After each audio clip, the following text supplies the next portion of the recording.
the next speaker that we have for today is Alireza Rafiei from Braun, formerly at Copper and ex-Coinbase, where he worked on cryptographic infrastructure for institutional digital assets. Alireza will share lessons from deploying privacy-preserving systems in high-security financial environments. Please welcome Alireza Rafiei on the stage, please.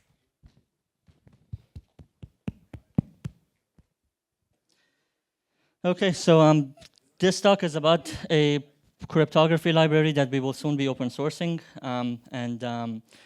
At first, I will talk about who we are and then what this talk is about in more detail and the rest.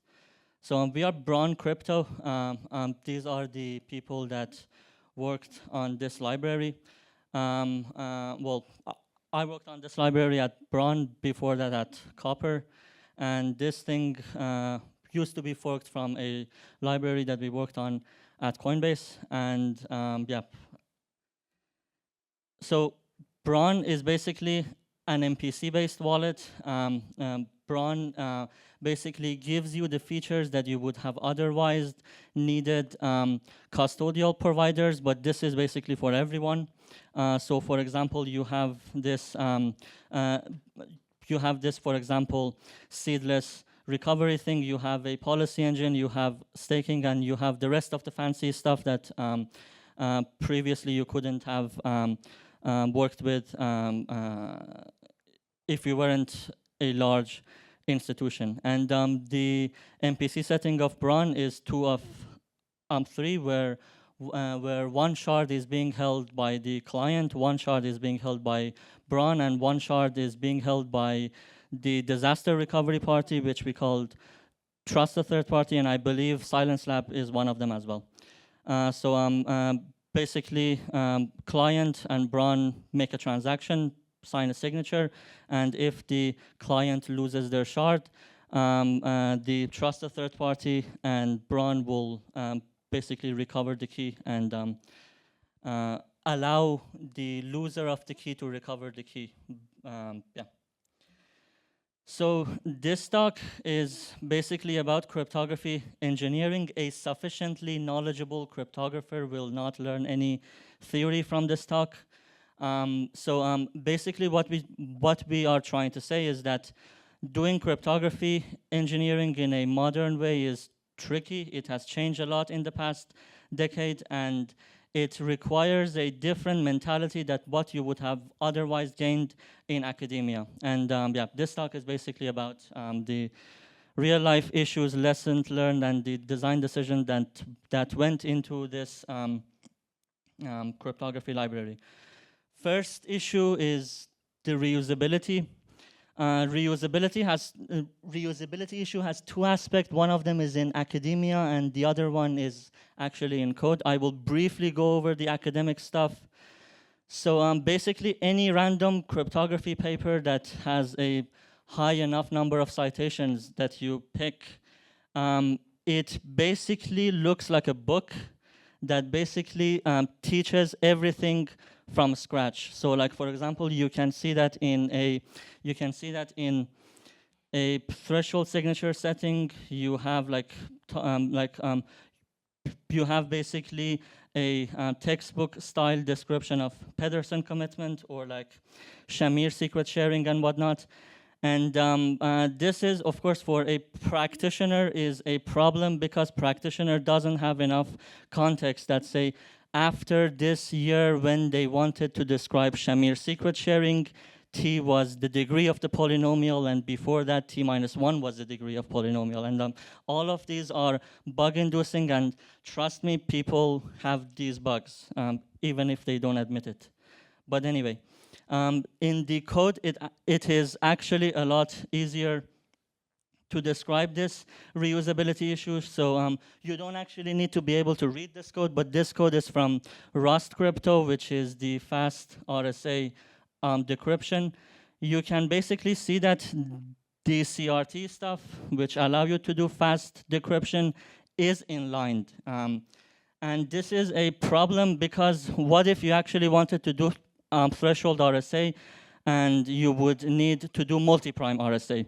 you need to basically copy paste this. What if you wanted to do fast decryption or fast encryption of PyA? You need to copy paste this. Cryptography code tends to be simple, without abstraction, neatly packaged, so that it could be audited once and then never to be modified again. But in the past decade, since the blockchain people invented a whole lot of new cryptography, this is not really the standard practice. Cryptography code isn't dead. It's alive, and it keeps changing. So for example, we address this by basically, so I am showing you a fast encryption of PyA that we have. And for example, you can see that the nth residue function basically has this x to n, and x to n is for odd prime square factors. You can basically use this in any application that you have that is basically not PyA.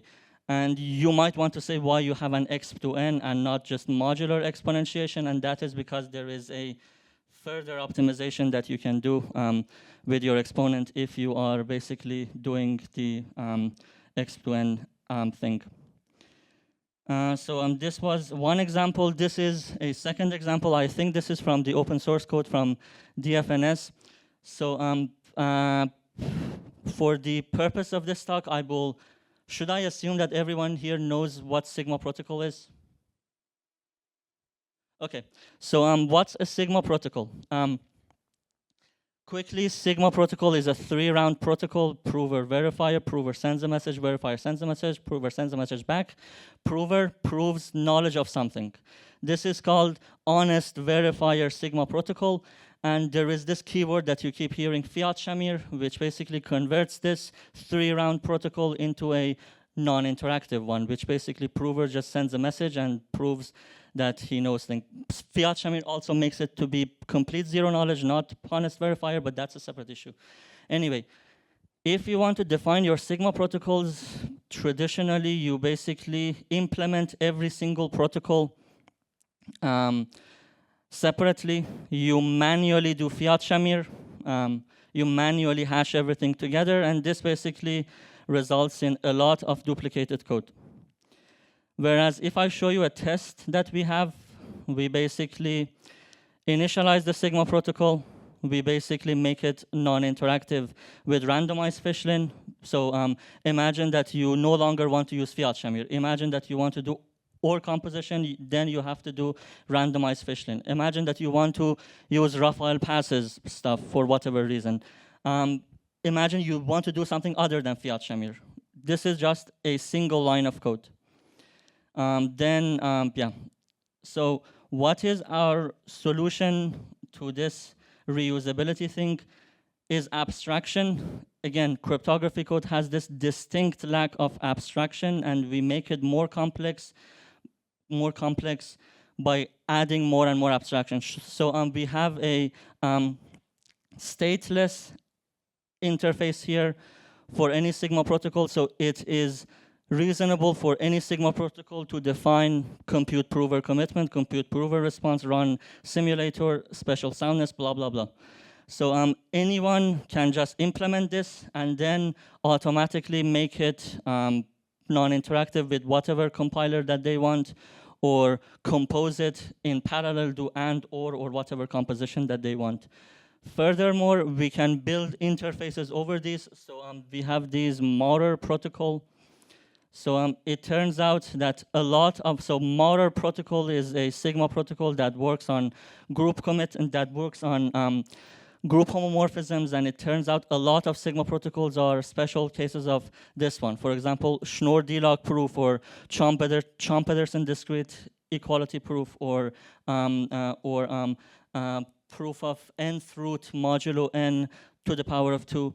All of these are special cases of this, and we don't have to implement them separately. We just implemented one Maurer protocol, and then the rest of them wrap over them. So yeah, again, more abstractions. So we have basically interfaces for the encryption. We have interfaces for the commitments. And for example, say that you want to implement El-Gamal commitment. We know from theory that any int CPA encryption scheme admits a commitment scheme. So we automatically generate them without having to manually do any of this stuff. And we have more abstractions, but I'm not going to talk about them. And well, the sort of math algebra stuff that we have is at a level deeper than what traditional cryptography people are used to. But this is, I think, a little bit valuable. For example, to me, it was very interesting to think about whether a public key should be a group element or not. Because like if you pick any public key crypto scheme, you can see that I don't know, for example, the sort of verification of ECDSA. You have to check whether public key is identity, right? But in no scheme, you have to actually do the inverse of public key. You have to actually do the inverse of any element. So theoretically, public key does not need to be a group element. But why would you do that? Again, this stuff is interesting to think about. But let's not get into these deeper. Yeah, the second issue is the side channel free cryptography. So previously, people cared a lot about side channel free programming. The subtitle that I have there is analysis of the welfare of spherical cows. There is this meme that when the physicist wants to talk about a cow, they talk about a spherical cow in a vacuum. And I think I'm going to demonstrate my ignorance here. Side channel free cryptography is exactly like that. So basically anything in the universe leaks information. A black hole leaks information. But some people believe that if you write your program because you did, I don't know, some conditional select or something, then magically this computer is side channel free. Well, this is, I think, is ridiculous. However, somebody might say, well, there is some threshold that if you don't pass it, then like no effective side channel will be leaked. But then the other issue is that these things are not measurable in practice because you need to know what type of hardware you are running in advance. And like the best things, the most practical technique for measuring whether a code is side channel free or not is to do statistical leakage detection tests, which is basically Welsh t-test or something. And that is not perfect. That shows that your code could be constant time, the code that was like formally generated to be constant time, but not anything else basically. And the second is, so the second issue with side channel free programming is that remote side channel type attacks, remote constant time attacks, remote timing attacks have never happened outside of laboratory settings. So the fact that we are operating in MPC, and this MPC stuff is very new, lacks standards, but we already have 2 CVEs for them. 2 CVEs for basically MPCs not being constant time. And then the third and I think most important issue about constant time programming that I don't think should be in the way that people do modern cryptography engineering is that constant time programming is really impractical. Constant time programming means no stack traces when you want to do error management, no booleans, it is basically it is very impractical for the way that people do programming of these things. So, what is our solution? Because our reasoning might also not be correct, is best effort constant time. So we have a low-level constant time, like low-level constant time base, and then we write high-level applications over this constant time base. So like, for example, here you can see that we have a constant time scalar multiplication, but then our pi a is not constant time because you actually care about the stack trace when you want to return an error or something. Yeah. Now, this was the second problem. The third problem is the academic state. So I might be pissing some people off if I go into this talk, but I apologize in advance. So in academia, you basically get street cred by saying stuff like decisional Diffie-Hellman is a non-standard assumption, or by, I don't know, doing some fancy stuff like proving threshold Schnorr in the standard model as opposed to random oracle model.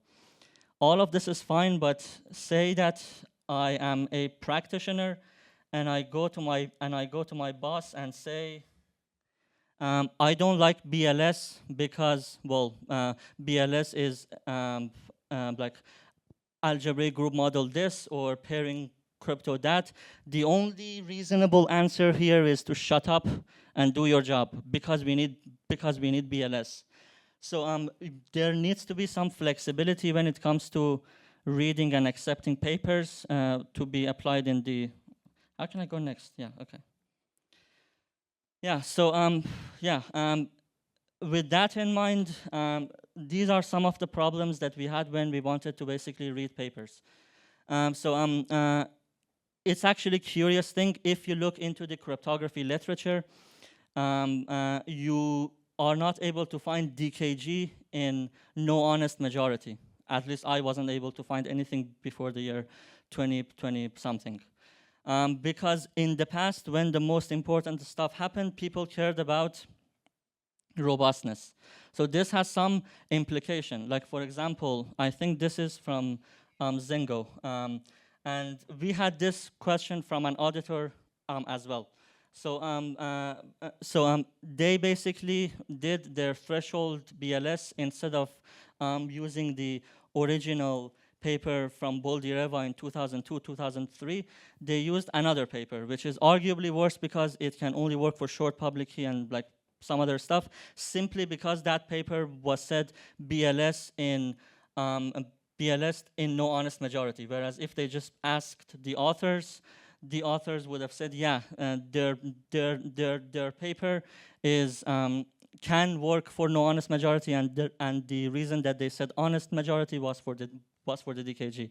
Anyway, moral of the story is use papers that the authors of them respond back to you. So yeah. Second is the academic state. Second issue of the academic state is the DKLS 18, DKLS 19 deployments.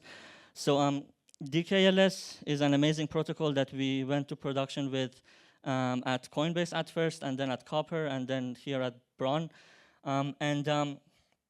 So in 2022, I think, a sort of very mathematical paper popped up called Soft-Spoken OT, and it basically found some errors in the OT extension protocol that one of them was using, called COS15.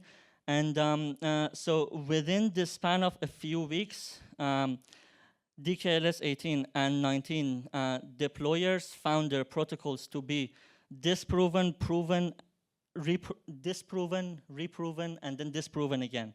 So any honest company should have halted all operations until they found the actual conclusion of this stuff. No one did it. So ideally, if you are basically deploying MPC, you should have basically plans for what happens when attacks that you are not currently thinking of occur. And I will talk about this later. And then let's skip this one. And this one is like sometimes when you read papers, proof artifacts leak into the claims. But I'm not going to talk about this in the interest of time. So what is our solution to this reusability stuff is to have backup plans and backup plans for your backup plans. So for example, we go to production for threshold ECDSA with 4 different protocols. 3 of them are variants of DKLS. One of them is basically DKLS with OT extension. The other one is DKLS without OT extension. And then and then the second one is somewhere in between. And then we use Lindell 17, which basically fundamentally uses different stuff rather than any OT extensions. We basically carefully match it with the requirements of the paper. And this is really important. Consider the very recent attack that happened with Fiat Shamir. If you are a single cryptographer working at a company, you are not being paid enough or have enough time to basically investigate whether this new theoretical attack is applicable to your protocol. The sort of best avenue for you to operate in is to contact the author of the paper and say whether your paper is basically vulnerable to this or not. So for example, for Lindell 17, we basically extended from 2 to 2 to 2 to n, and this basically required some modifications. For example, the range proof in Lindell 17 requires your input to be between q3 and 2q3, and we basically did some modular arithmetic magic to basically make it make the Shamir stuff work with it. But why we did it this way is that if another attack happens, we don't have to investigate this. We could just ask the author whether this thing that we do to the letter basically is vulnerable to said attack or not. And the final, how can I go next? Yeah. The final problem, problem that we are discussing here is specification, why it matters and why no one does it. So a math paper is not written for general audience. A math paper is written for other mathematicians to convince them that something is true.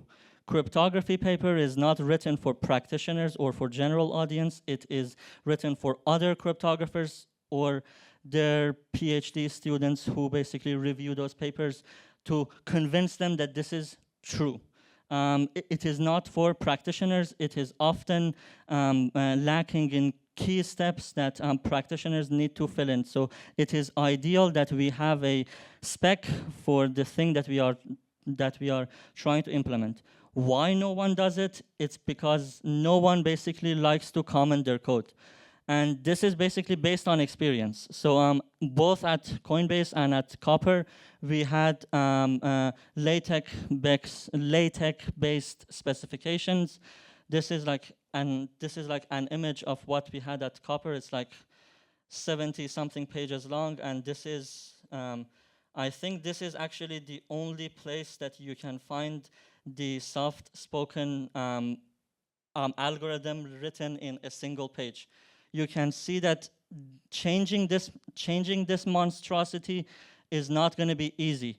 If you are a programmer, you are bound to be out of sync with your spec when something changes. So this basically LaTeX issue and programmers not wanting to comment is present. We basically made experiments with literate programming and the way that Donald Knuth advertised it, and we basically had like a document with code in it. We split the LaTeX into like different Go packages, and like every package had, none of it worked. None of it worked.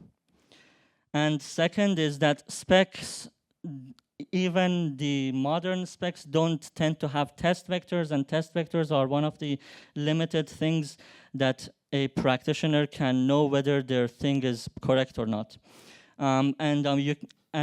This is the spec for BLS, no test vectors. This was a spec for Diffie-Hellman, no test vectors. This was a spec for ECIS, no test vectors. And in fact, it's funny, ECIS standard isn't actually using the keyword authenticated encryption. That's why like nothing that's in production is actually implementing the spec, but that's a different issue.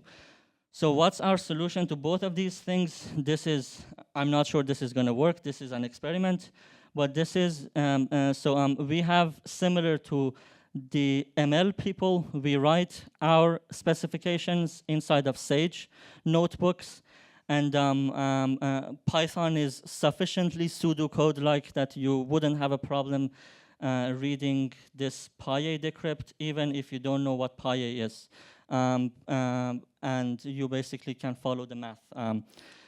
And from this thing, we generate test vectors, and then inside of our continuous integration stuff, the Go code passes these test vectors. And we do this, for example, for the BLS field extension thing. And we generate these test vectors on the fly, and we pass them. So yeah, this was our solution to the spec issue, and I think that's it. Basically, this code will be open sourced soon. This code is currently being audited by Trail of Bits, and once the audit is done, we will open source them. Thank you, and if there are any questions, I would be happy to answer them. Thank you.